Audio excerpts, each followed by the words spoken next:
I reflect back at that time and my years in college, and I think about what did I used to think about Islam at that time. The first thing I used to think was Islam is irrelevant. It does not have solutions for my problems right now. Every time I hear a khutbah, every time I hear a lecture, they talk about something amazing that happened a long time ago. And they never tell you anything good happening when?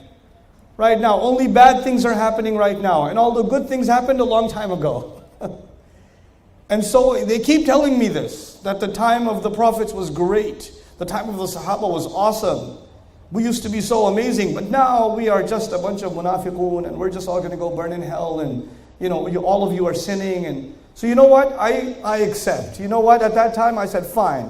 Good times are over. These are the bad times. So therefore this religion has nothing to offer me for right now. And as a matter of fact, every time people would talk about Islam, they would tell me how, and this is, by the way, not coming from someone who's wanting to learn deen. I would go to Jumu'ah because my dad would drag me to Jumu'ah. I don't want to go to Jumu'ah. He would drag me there. And I'm sitting there like, when is this over? Some of the best sleep of my life was during Jumu'ah. The only thing that woke me up was Aqim as-salat. That's the only thing that woke me up. But before I passed out, the few things I would hear about how things that are happening right now, most of those things are haram. And how most of your life you are just in disobedience to Allah. And the only way you can survive is you have to try to live like people lived more than 1,000 years ago. You have to become an ancient person. You cannot be a modern person. So I developed the opinion in my head that this religion is for people who want to pretend that they are living more than 1,000 years ago. This is not for people who live in 2015 or at that time 1997.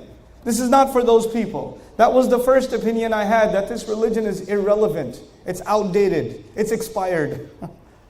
The second opinion, and by the way, Muslim, this is an attitude from a Muslim or a non-Muslim? This is actually an attitude from a Muslim. And I'm not alone.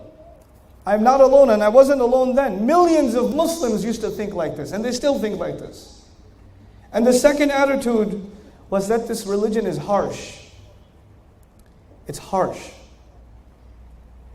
Chances are you are doing something wrong, and chances are you are going to go to hellfire. Actually, the chances that you will go to hellfire are 99.999999999%. And maybe you might make it to Jannah. Most of the time what I heard was, I am in trouble and Allah is angry with me. That's what I heard most of the time. Every time I do something, there is something wrong with it Islamically.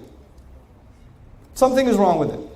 And as a matter of fact, at that time, I used to be really scared of people that had beards.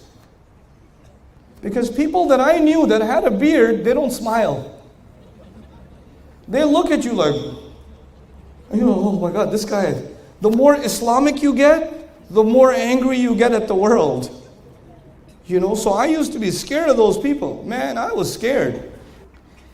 This was the second opinion that I developed. The first one, that it's irrelevant, and the second, that it's harsh. That the people that follow this religion, they are very mean. They're not nice people. And they judge you. And they tell you that you're bad.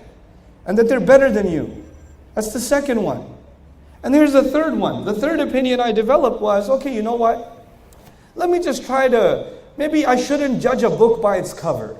Maybe I should not judge Islam because of Muslims. Maybe I shouldn't listen to just what the khatib says or what these people do and how they behave. I should try to figure the religion out for myself. So I'm going to read the Quran by myself. And I'm going to figure it out by myself because I don't trust these people. So I'm going to read the Quran by myself. Do I know Arabic? No. So I'm going to read a translation. And so I decide to read a translation, and what do I find? I find confusion.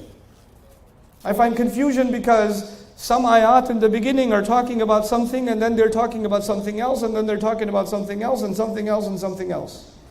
So you know what that is? The first opinion was what? Let me see if you're still alive. What was the first opinion I developed? It's irrelevant. And the second opinion? It's harsh. And the third one is a combination of two things. It's confusing, and it's unimpressive. It's not impressive. What's the big deal? I read the Quran. I don't understand why we're so amazed by this book. How could this be impressive? Now, if you have these three opinions, then this is more than enough for you to not want to have anything to do with Islam. More than enough.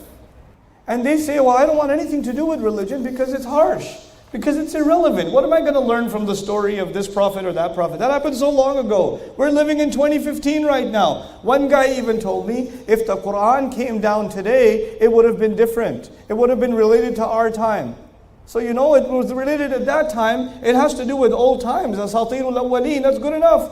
But right now we have to live our life, We have to move forward. We can't think backwards. So they think thinking about Islam is like thinking backwards. And I blame myself, but I also blame the ummah. You guys understand marketing, right? If you love Kit Kat, because I love Kit Kat, Kit Kat has done a really good job marketing itself. Right? So when you think, even if you haven't had a Kit Kat, when you think, give me a break with a Kit Kat bar. You go straight for it. They've done a good job marketing themselves.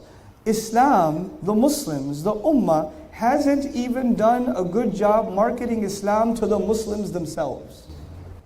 If a Muslimah